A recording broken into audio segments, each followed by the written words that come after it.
So that is in place. As far as patriarchy is concerned, plurality is not a problem. It will allow plurality as long as it allows itself the right to stay on top. And that's also classic to Brahminical Hinduism. No? You can have any number of avatars as long as there's one God controls everything. So let's not. That's what I would say. Then the last thing is about. This thing about prostitution, whether it's a buffer. I'm afraid I find that question an extremely bad taste. I don't want to answer it really. If you want at all address the question seriously, I think we should have a very founded discussion on what is prostitution, how does it happen, what is the level of choicelessness and poverty and other things.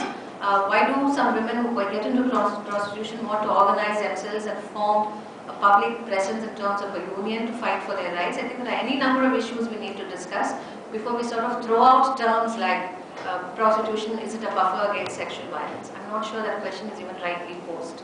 And I speak this as a teacher, not as a public speaker, sorry.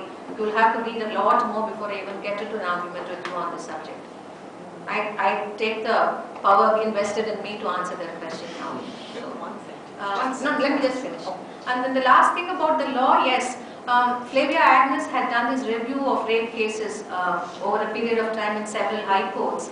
And she had pointed out how many of the high court judges actually use the argument about marriage even when they delivered sentences punishing the rapist. So you can have a very straightforward, just use of the rape law, but you can still deploy patriarchal arguments to make that law work. So for instance, if you are handing out an extreme punishment in the case of child rape, you can still argue, as a judge of the Kerala High Court did, that it's very important to do this and send out the right